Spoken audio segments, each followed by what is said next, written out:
परमात्मा से मेल करने का नाम है योग। ये जो आसन वासन करते हैं वो तो स्वास्थ्य के लिए योग आसन है। वास्तव में योग क्या है? मेल।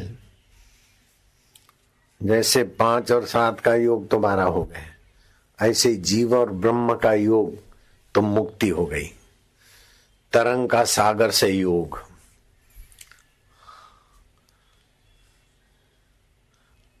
अनित्य का नित्य से योग। तो भगवान से योग जब तक नहीं किएगा तब तक वियोग रहेगा, और वियोग में विकारों का प्रभाव रहता है। वियोग में चिंता का प्रभाव रहता है, दुख का प्रभाव रहता है, भय का प्रभाव रहता है, कपट, सब गड़बड़ियां सब वियोग में होती है। बिछड़े हैं जो प्यारे से दर बदर भटकते फिरते हैं, उस परमात्मा प्यारे से जिसका योग नहीं होता वो न जाने कितने कितने शरीरों में भटकता है, कितने कितने पिताओं के शरीर से पटका जाता और माँ के शरीर में लटकाया जाता है। हर शरीर में मैं मेरा मेरा कर करके सब छोड़ के फिर वियोग हो जाता है। तो जब तक भगवत योग नहीं होता तब तक जीव की वासना, दुख, चिंता, भय, शोक जड़मूल से नाश नहीं होता। रामायण में आता है, बिनु रघुवीर पद जिय की जरनी न जाई। परमात्मा पद की प्राप्ति के बिना जीवात्मा की तपन, दुख नहीं मिटते हैं। दुख दबना एक बात है, दुख भूलना दूसरी बात है, दुख मिटना तीसरी बात है। लेकिन दुख मिटकर दुख हारी का आनंद और सामर्थ्य आना, ये बहुत ऊंची बात है।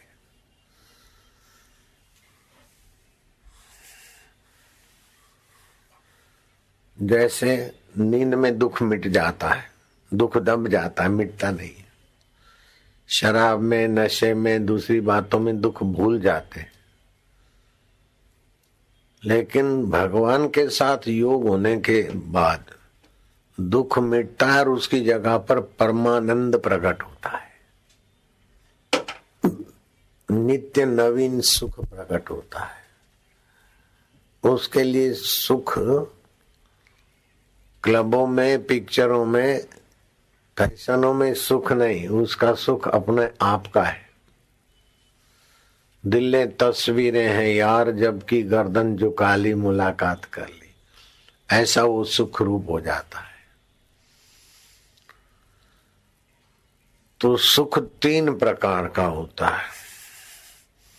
एक जिसको संसारी लोग बोलते ना सुख, तबीयत ठीक है, पैसा है, यश है, स्वास्थ्य है, ये है, वो है, इसको बोलते संसारी सुख।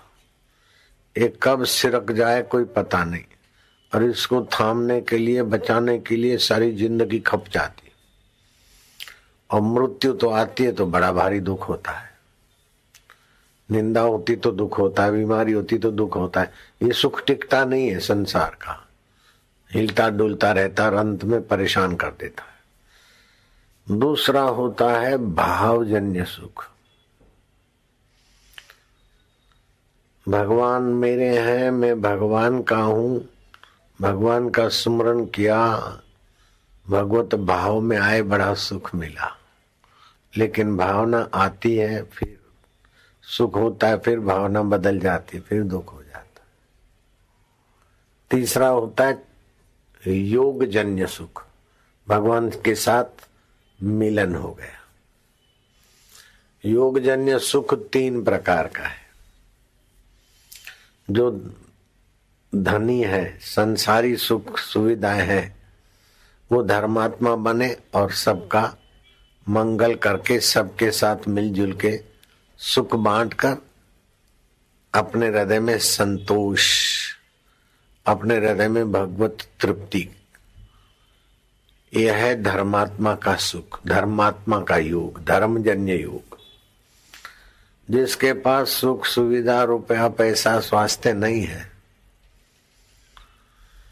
वो अपने हृदय में से इच्छाएं वासनाएं निकाल दे कि जिसके पास सुख है वो भी छोड़ जाएगा, जिसके पास सुख है वो सुखी है, वो भी तो अपना ही है। ऐसे करके वासना निवृत्ति करके परमात्मा से ज्ञान जन्य योग कर ले तो धर्म के द्वारा योग, ज्ञान के द्वारा योग, और तीसरा योग होता है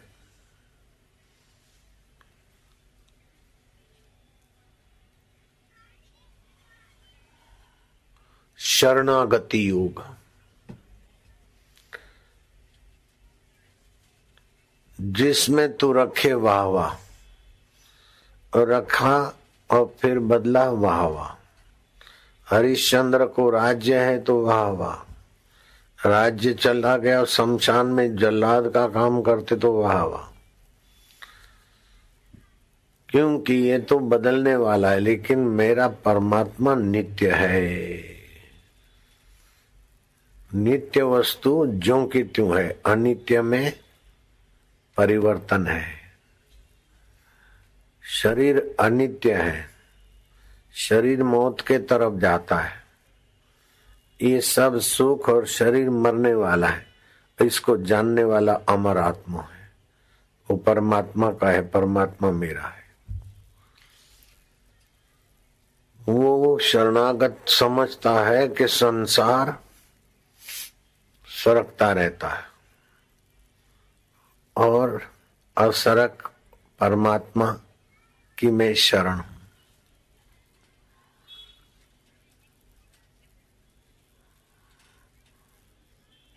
तो ये शरणागति का सुख,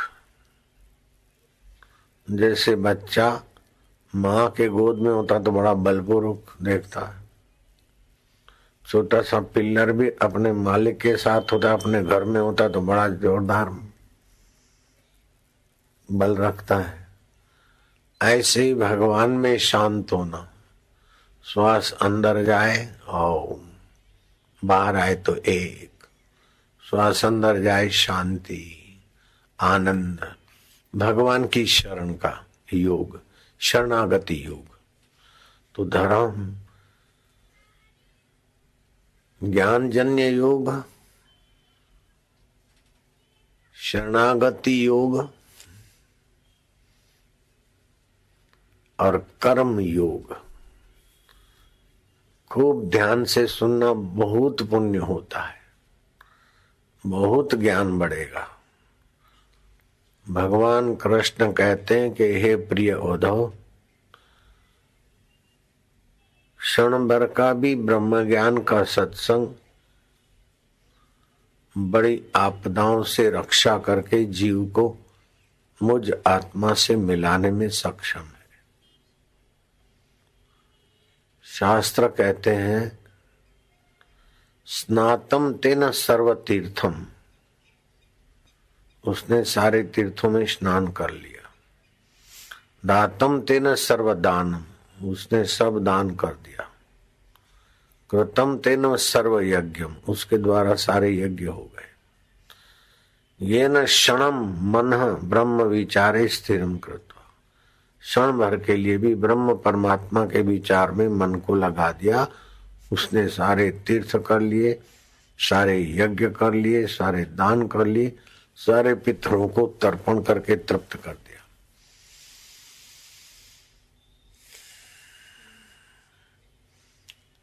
एक कोई व्यक्ति मर गया था तो रिश्तेदार इकट्ठे हुए थे, रो रहे थे, दफनाने के लिए तैयारियां हो रही थी।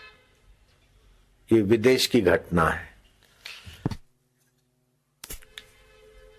उस समय के जाने माने एक संत जिनका नाम था गुरु जी एफ,